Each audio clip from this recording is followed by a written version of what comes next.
Radical. So, alright. About 6 months ago I made a video about the so-called Klaustur Bar scandal. For those of you who don't remember, 6 Icelandic MPs from the parliament got very drunk at a certain bar and somebody recorded them saying a lot of sexist things and talking disparagingly about disabled people and other disenfranchised groups, or whatever you want to call it. And yeah, as I said, it was recorded and the recordings were leaked and everybody were calling for their resignation and it was a huge embarrassment. And yeah, that's the basic story. I made a video about that 6 months ago. Now, you know how some political scandals or scandals of whatever sort you like come up, they're in the media a bit and then they just sort of die out and nobody talks about it anymore? In a normal world, this is what one would assume would have happened. But being that this is a scandal that involves, among other people, Sigmundur Davíð Gunnlaugsson, he of course just can't move on and has to yap his mouth, continuously reminding us of what happened, and thus he continues to drag himself through the mud while trying to drag others down with him. So let's talk about that.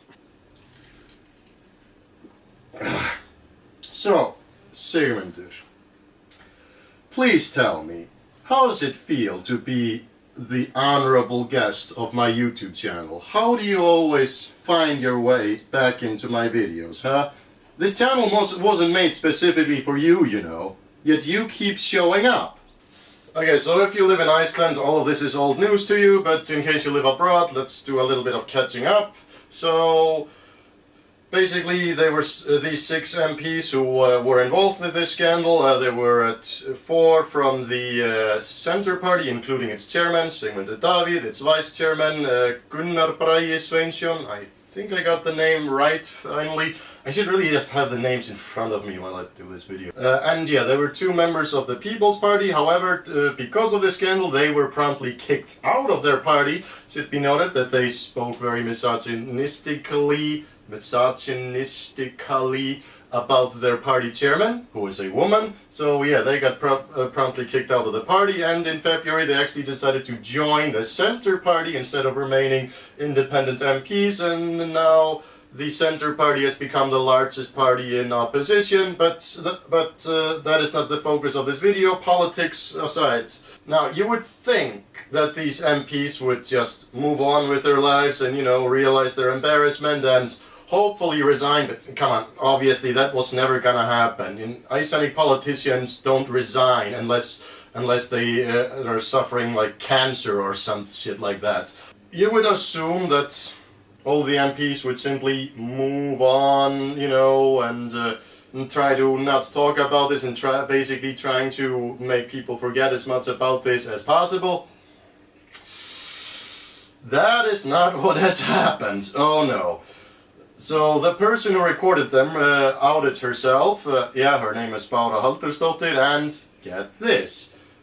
She is a woman, obviously, and she is disabled, and she is gay. So I can't remember, apparently in those recordings they also spoke, they said some very, not sexist things. What is the thing you say about, like homophobic? Apparently they said something homophobic. I don't remember that from the transcripts of the recordings that I read, but I keep hearing that people said that they also said something homophobic, and I wouldn't put it past them considering all the incredibly misogynistic things they said and how they talked down to disabled people and whatnot. But so yeah, basically you're at a bar, you say some terrible sexist, misogynistic things and homophobic things, and a disabled homosexual woman overhears this and records you. And they took and of course Sigmundur Davíð and his cronies took the first logical step they could think of and decided to sue her. First for illegally recording private conversation, and here is where they might have a leg to stand on, although although most law professors that, at least, or law-knowing people that I've heard from are kind of like, public setting and public figures, they don't have much of a case. And also, even if she were to be convicted of wrongfully recording someone's private conversation, it's not like people are just want to forget about said conversation. Like I said in the previous video, the truth is out there and we just now have to deal with it, and the people who said these terrible things are now gonna have to face the consequences. That is just, you know, memory doesn't just go away just because you find out that the information was illegally obtained. I mean, think about Edward Snowden did, for example. I mean, we can argue about whether or not what he did was illegal or ethical, but that doesn't change the information which he released. No, the information is now there, and we all know about it. So, but of course, this is a sort of thing that powerful people tend to do. They go after the whistleblowers because you know, if they discredit the whistleblowers, then in their minds somehow that would discredit the information, which it really shouldn't, and it really doesn't. Unless, of course, the information is fabricated, which none of the MPs from the Centre Party are claiming that it was. They may say that it's taken out of context, but they're not denying saying these horrible things. So why do they try to drag poor Miss Paula through the mud? By the way, it's gone further than that. So like now we're getting into real conspiracy theory territory. I know, get your tinfoil hats and your Illuminati memes ready, because this is about to get very juicy. So the theory goes, the theory that that Sigmundur and his people are trying to push is that Bára is an agent that had been planted there at the Klaustur Bar to record them, and that she was paid by some, I don't know, shadowy interest groups, or perhaps, you know, the government which they are in opposition of, or God knows who. It's just so... Okay, also think about this logically. Okay, so somebody paid Bára to go record them while they say incredibly disparaging things that are only gonna get them into trouble. Like, somebody knew that we're about to say a lot of sexist, disparaging things against homosexuals and disabled people, and somebody found out and decided to record us. Yeah, this is also the thing of, now, I see a lot of articles where they talk about, like, the delusion of having too much power is that they just are so fed up with their own power that, you know, that they can't look inward and trying to whatever fix their own, I don't know, inner mess that causes them to be so hateful and misogynistic, I guess. No, instead they just blame everyone else around them.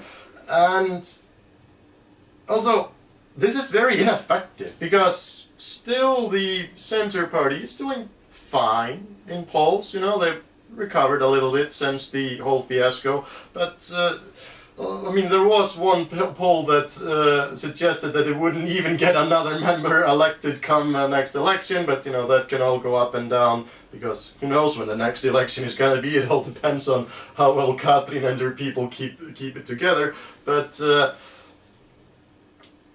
basically, them constantly making an ass of themselves and creating conspiracy theories and whatnot is not helping their cause, because they have, you know, some popular support. You know, they are populist. I call them fake populists, but whatever.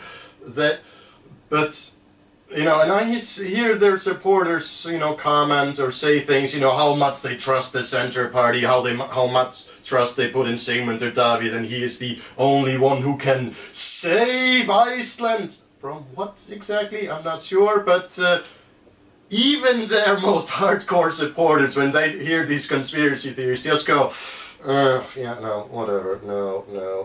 Like, nobody is defending that shit. It's just Sigmundur Davíð and Gunnar Bragi and these people being absolutely crazy. Now, to be absolutely fair to the MPs involved in the Klaustur affair, at least two of them I haven't seen in the media at all. I think they, learned that it was best to just stick their heads in the sand and just move on, while the true idiots of their party run their mouth and, bask in all of their conspiracy theory madness and all of that. Oh, you think maybe that they're just, saying this tongue-in-cheek that Bára was bribed in order to spy on them? No, they're really pushing it. And it went so far that Bára actually decided to show all of her bank account statements from this particular period, proving that she had not been bribed to spy on them. I mean, it's just...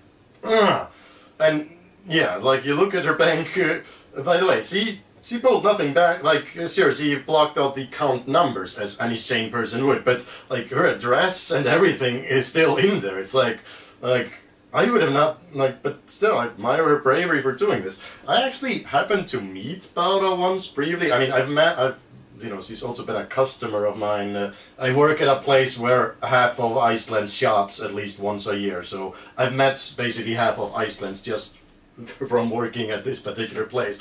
But I once met Bára privately at some bar somewhere, and it was about a month after the Klaustur affair. I remember it very vividly. Like, I saw her there and I like, hey, you're Bára, aren't you? And she said yes, and I like thank you for doing a great service to this democracy. This democracy salutes you. Okay, I didn't maybe go all that patriotic on her, but yeah, she was just like, but yes, he said something like, I can't remember. I was a bit drunk. What did she say to me? I don't know, something about the world is made better if everybody is true to themselves and does what he or her believes is right. Sorry Bára, ég sé algjörlega klúðra hérna því sem þú sagði við mig, en já, ég var pínu fullur. Slíkir hlutir gerast. So yeah, I just want to talk a little bit about the ridiculousness that is the Klaustur scandal. So yeah, I hope you liked the video, and like and subscribe, and have a nice day. Actually, have a nice evening. It's evening. Which works fine if you ask. Oh shit, I still have my glasses on. Das Radikal.